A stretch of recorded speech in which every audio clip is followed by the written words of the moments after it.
Monte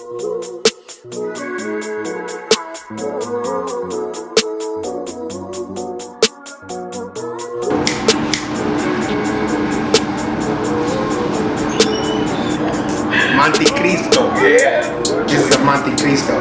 We're here. This is Nika Simone, 6th Diva from West Virginia, and I'm here for Comedy High. We're in North Hollywood today at the Cigar Sanctuary for the next episode of Welcome to My House with comedian actor Alex Thomas, y'all. I'm here. The funny don't stop. Shout out Comedy Hype, man. We started Welcome to My House. First episode was Lunel, and it's like, okay, we're gonna get in with the comedians. We're gonna welcome to their house, not their stage, but welcome to the house. That's their life. That's the stage. You know what I mean? And he was like, let's meet at the Cigar Sanctuary. And I was like, I kind of felt like a side chick. Like, we can't go to the house.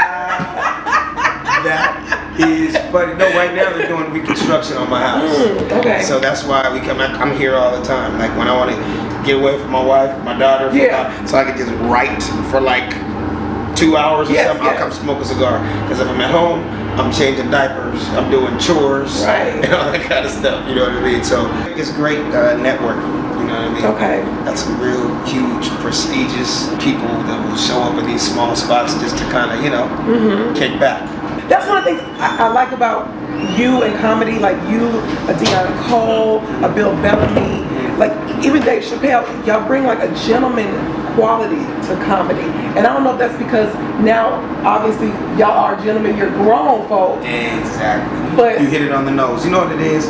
It's a different generation now. You know, and not knocking the young guys, but the generation that I came from doing stand-up, I mean, this is going on 25 years for me now. Yes. Yes, a lot of it was you're gentlemen at the end of the day. Yes, I'm funny, I'm crazy, I'm silly, you laughed at my jokes, but I'm a gentleman, you know what I mean? I like fine cigars, I like nice cars, I like traveling and seeing the world. I love my wife and my daughter, you know what I mean? It's a grown man's sport. You know what I mean? It's kind of like I said, you're not gonna see too many young guys smoking cigars because they don't have that type of patience. They're trying to do everything quick. It's kind of like Instagram. It's instant, it's now, and no one wants to take that kind of time. No. That's why a lot of the young generation, and I know you know a lot of them, right? Yeah. Young guys, they kind of trip that I do a lot of these skits and sketches. Yeah. Because they're like, wow, a lot of the OGs don't do this.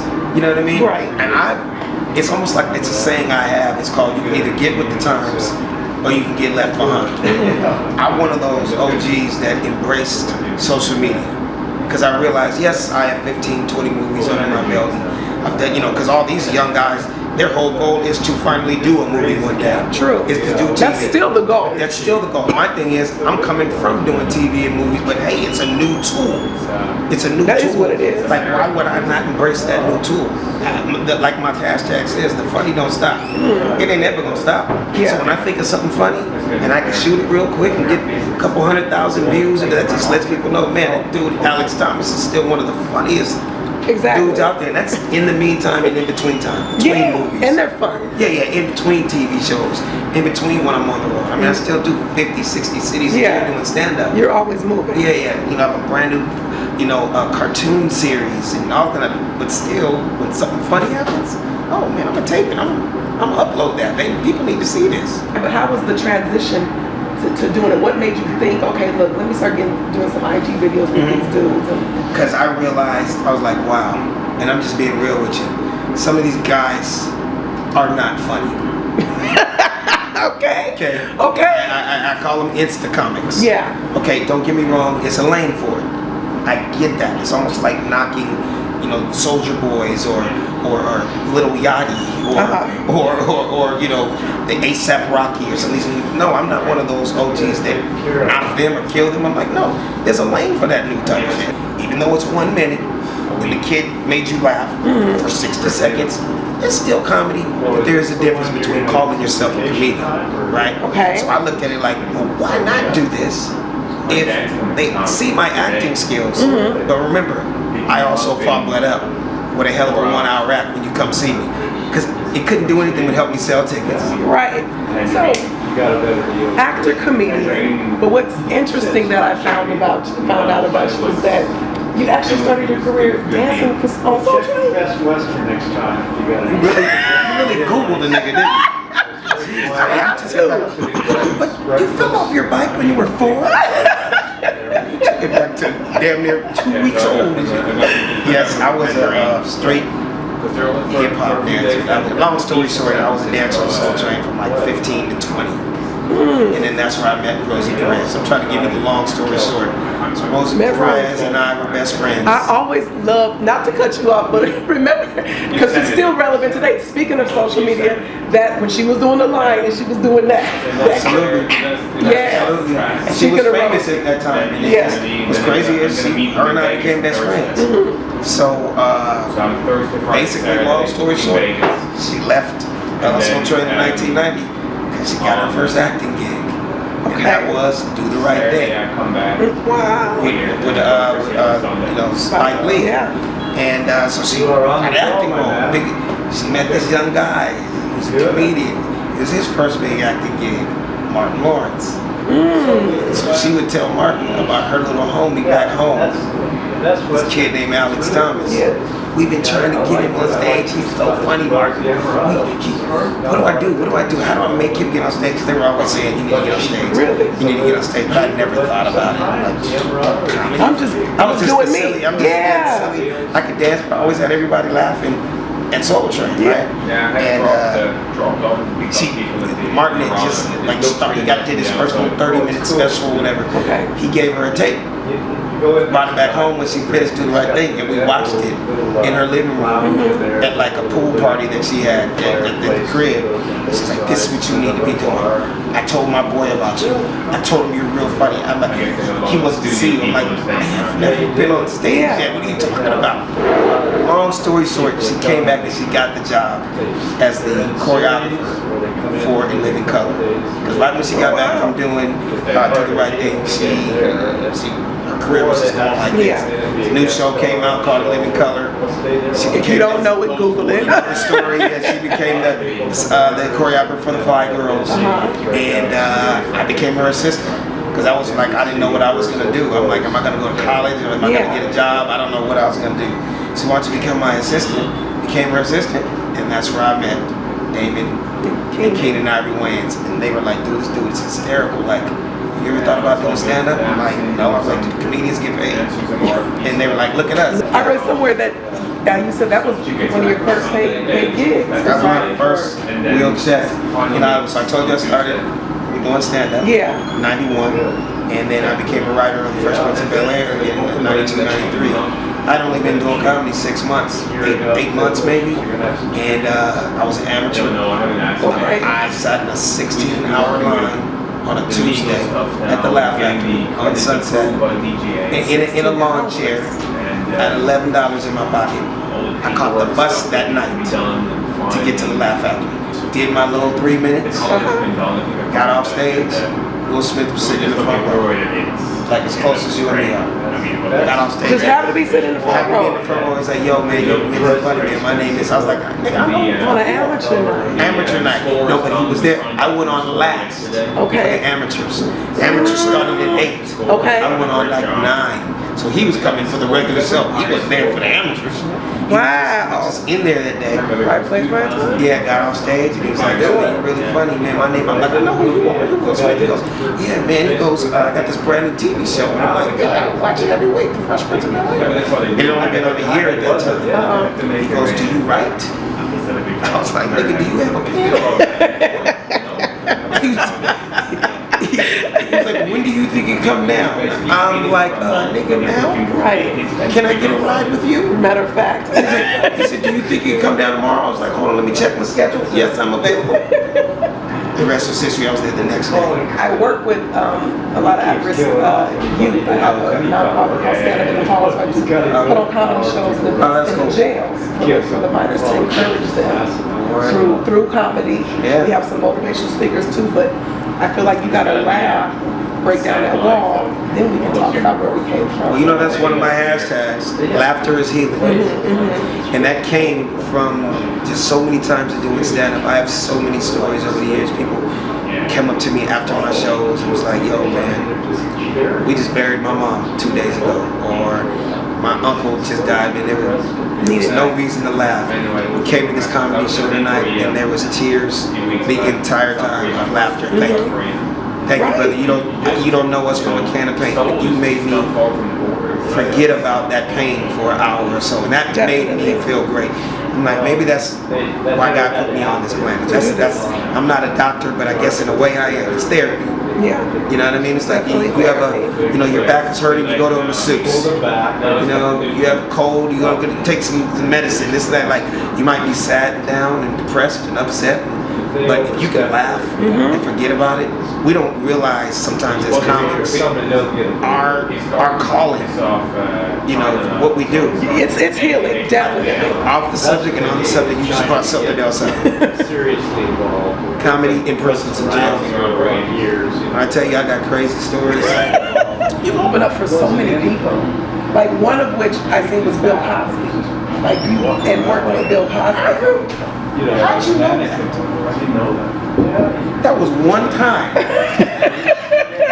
when the allegations arose, for one, what was the experience like? It was crazy, man, because obviously, let's just be real, way before all this mess came out. It's Bill Cosby. He's still a legend. He's still one of the greatest comedians of all time, and somebody like me that looked up to guys like him. That was on a bucket list. You know, that I had probably been doing comedy 10, 12 years at the time, and it was at the world famous Lincoln Center, one of the most famous performance places in the world in New York, and he needed an opener. Simple as that. And my manager at the time, she's like, "You're not gonna believe this. I got a gig for you." And I was like, "What is it?" Bill Cosby wants you to open up for him. I'm like, I thought she was bullshit. Right. She's like, "No, I got a deposit for you and everything." Gave the cat. I was like, "Oh my God." You know what I mean? Like, first thing going through my mind is like, what the fuck am I going to talk about on stage that night? You know what I mean? Because in Bill Cosby's crowd, you got to think about it. You know, I'm a young black comic. This was coming up during the Def Comedy Jam days. I hadn't done a whole lot of all-white audiences. Yeah. You know what I mean? But I had that kind of material. Because I've always had sets that I could do in white rooms, black rooms. I can go in front of an all-white crowd, not cuss, not offend anybody. That's studying your craft. Yeah. And that was just me always doing all rooms. Yeah. I was one of the young black comics in the 90s that did all rooms. Okay. Don't get me wrong, I did the Def Comedy Jams and all the black shows, but I also did Jay Leno, I also did Montreal Comedy Festivals. I always try to, in comedy world, I say go both ways. Yeah. You know, because there's a lot of black comics who are super funny. They get up in front of a white audience and just straight die. Straight, like you think they've never done comedy before in their life. Okay. You know what I mean? Because it's so black. It's unrelatable. White people are like, I wish I understood what you said. Yeah. It's almost like you're speaking backwards Chinese. Definitely. You know what I mean? Definitely. You gotta know your crowd. So they built, all he needed was 15 minutes. And just to give you an idea of how white the audience was, it was sold out, 5,000 seats. There was only 2 black people in the room. Bill Cosby and Alex Jones. Right? But remember, he's a legend. He's huge. The world likes Bill. Yeah. You know what I mean?